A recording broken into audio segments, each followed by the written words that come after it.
2 Kings chapter 1. After Ahab's death, Moab rebelled against Israel. Ahaziah fell through a lattice in his upper chamber in Samaria and became ill. He sent messengers to inquire of Baal-zebub, the god of Ekron, whether he would recover from his illness. But the angel of the Lord said to Elijah the Tishbite, "Arise, go up to meet the messengers of the king of Samaria and ask them, is it because there is no God in Israel that you are going to inquire of Baal-zebub, the god of Ekron? Therefore, this is what the Lord says, you will not come down from the bed on which you have gone up, you will surely die." So Elijah left. When the messengers returned, Ahaziah asked them, "Why have you come back?"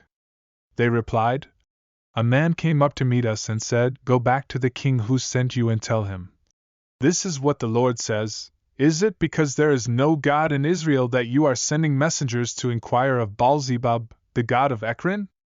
Therefore you will not come down from the bed on which you have gone up, you will surely die." Ahaziah asked them, "What kind of man was it who came to meet you and gave you this message?" They answered, "He was a hairy man with a leather belt around his waist." He said, "It is Elijah the Tishbite." Then the king sent a captain of 50 with his 50 men to Elijah. When the captain went up to him, he found Elijah sitting on top of a hill. The captain said to him, "Man of God, the king says, come down." Elijah replied to the captain of 50, "If I am a man of God, let fire come down from heaven and consume you and your 50 men." Then fire came down from heaven and consumed the captain and his 50 men.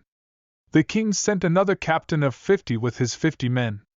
He said to Elijah, "Man of God, this is what the king says, come down immediately." Elijah replied, "If I am a man of God, let fire come down from heaven and consume you and your 50 men." So the fire of God came down from heaven and consumed the captain and his 50 men. The king sent a third captain of 50 with his 50 men. The third captain went up, fell on his knees before Elijah, and begged him, "Man of God, please have respect for my life and the lives of these 50 servants of yours. Behold, fire came down from heaven and consumed the first 2 captains and their 50s. So let my life now be precious in your sight." The angel of the Lord said to Elijah, "Go down with him, do not be afraid of him."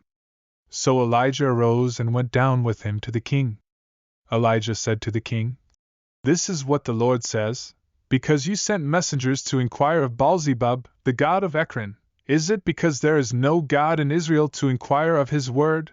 Therefore, you will not come down from the bed on which you have gone up, you will surely die." And so Ahaziah died according to the word of the Lord spoken by Elijah. Jehoram succeeded him in the 2nd year of Jehoram son of Jehoshaphat, king of Judah, because Ahaziah had no son. The remaining events of Ahaziah's reign are recorded in the book of the Chronicles of the Kings of Israel.